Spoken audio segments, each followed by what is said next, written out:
Nous sommes à moins de 24 heures. En fait, c'est ma première journée en tant que président du PDCI RDA. La première chose que je souhaiterais faire, c'est remercier encore les congressistes du PDCI qui m'ont élu dans ce poste de haute responsabilité. Et je mesure l'ampleur de la responsabilité qu'ils m'ont donnée à travers ce choix. Le plus important pour moi, c'est contribuer à faire régner une atmosphère apaisée sur la scène politique en Côte d'Ivoire.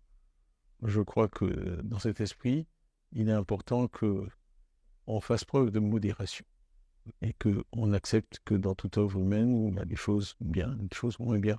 Et donc, si j'appliquais ça, par exemple, au discours qu'on souhaite tenir sur le RHDP, il est clair pour nous que beaucoup de bonnes choses ont été faites par le RHDP sous la direction du président Ouattara, qui a son parcours, ses références, qui est un économiste de renom et qui a fait beaucoup de choses utiles. Et ça, je pense que tous les Ivoiriens peuvent le voir à différents égards. Maintenant, une fois qu'on a dit cela, ça n'empêche pas de faire des propositions constructives pour améliorer ce qui a besoin, ce qui doit être amélioré. Ce toute œuvre humaine, à mon sens, est perfectible.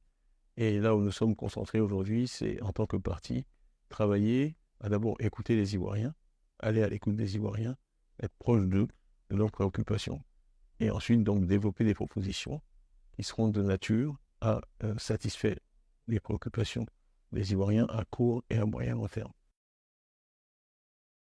Je crois que le simple fait de déclarer qu'on met la priorité sur le capital humain assure qu'on mette suffisamment de ressources à la disposition des professionnels de ces secteurs pour qu'ils puissent donner aux Ivoiriens un service de qualité, aussi bien dans la santé que dans l'éducation. Il n'y a rien de plus important que l'éducation, parce qu'en réalité, vous réalisez que tous les problèmes auxquels la société est confrontée sont d'une manière ou d'une autre directement liés à l'éducation.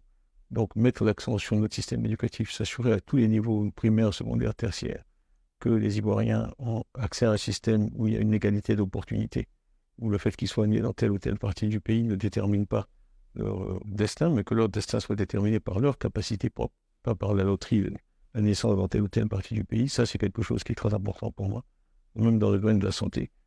Si on veut que la vie dans le monde rural soit supportable, il faut traiter les disparités qui existent aujourd'hui entre le monde urbain et le monde rural, qui conduisent à ces déplacements massifs de population qu'on voit, à nos campagnes qui se vident. Tout ça, c'est pas très bon.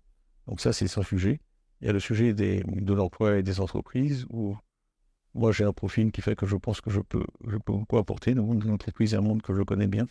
Il y a beaucoup de choses à faire en termes d'accès au financement et permettre le développement de nouvelles entreprises qui vont être créatrices d'emplois, parce qu'on a un gros problème de chômage des jeunes. On a vraiment une population très jeune, de nombreux jeunes qui chaque année arrivent sur le marché de l'emploi. Et à moins que l'on crée les emplois pour eux, les choses vont être très difficiles. Donc voilà, quelques indications.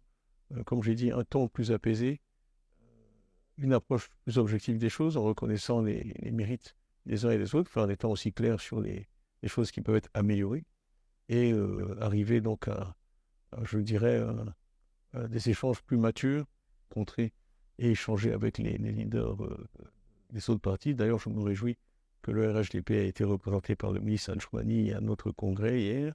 Le MGC était représenté également au plus haut niveau, le COGEP était là, le PPACI était là, le FPI et d'autres partis. C'est cela que nous voulons voir.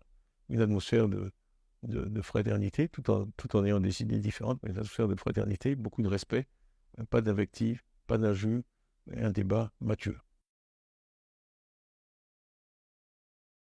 Je crois que les militants hier ont indiqué qu'ils veulent une redynamisation du parti, qui est le programme que je leur ai proposé, qui a été massivement approuvé. Vous avez vu qu'il y a beaucoup d'adhésions. On parle de 6 000 adhésions au cours des dernières semaines depuis que cette campagne d'élection d'un nouveau président a été lancée. Nous avons plus de 2 000 adhésions en attente. Donc je crois que 2024 sera l'année du renouveau pour le PDCI. Vous allez voir un PDCI nouveau, s'appuyant bien sûr sur l'expérience des anciens, les valeurs qui ont fait du PDCI ce qu'il est, mais avec un niveau d'énergie renouvelé et un nouveau dynamisme.